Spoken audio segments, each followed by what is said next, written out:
चलो स्टार्ट कर दे। सिंगर खड़े हैं यार।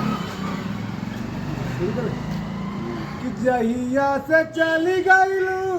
छोड़ के माके, अरे जहिया से चली गईलू छोड़ के माके,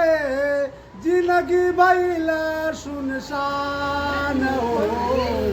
जाए चंदा ले आव खबरिया, जाए चंदा ले आव खबरिया, कैसन बारी मोरी रान हो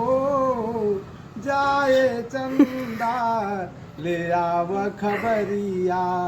यह गीत के तरज है, मगर हम जो गीत चल गावे चलते डॉक्टर बाबा साहब भीमराव अम्बेडकर जी का, तो कवि जी भाव दिए क्या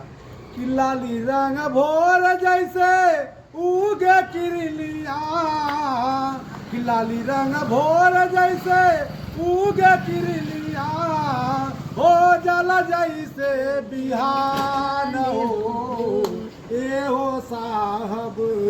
बाबा साहब, ए हो साहब बाबा साहब, हमनी के बड़ा भगवान हो ए हो साहब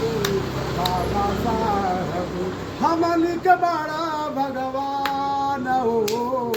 ए हो साहब बाबा साहब। कि भीमाबाई राम जी घरे लिहला जनमवा, पावन पुनीत जैसे लागेला चमनवा, अरे शोषित समाज के तू देवता काइला, शोषित समाज के तू देवता काइला, भर दियाला मुर्दा में जान हो ए हो साहब बाबा साहब, हमनी के बड़ा भगवान हो ए हो साहब बाबा साहब, हमनी के बड़ा भगवान हो। कि लड़ी के लड़ाई दलित शोषित के करनावा, सगरो दिलौला अधिकार वही दिनवा, अरे जाति धर्म हिंदूवाद नीति का मिलावाला, कि जाति धर्म हिंदूवाद नीति का मिलावाला, भारत का लिखल संविधान हो ए हो साहब बाबा साहब, हमनी के बड़ा भगवान हो ए हो साहब बाबा साहब, हमनी के बड़ा भगवान हो ए हो साहब बाबा साहब। कि समता समानता समाज में ले अइला,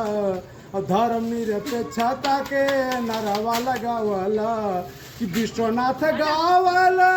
मिशन वाली गीतिया, विश्वनाथ गावले मिशन वाली गीतिया, केतना तू बड़ा महान हो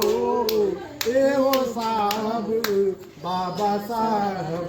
हमनी के बड़ा भगवान हो ए हो साहब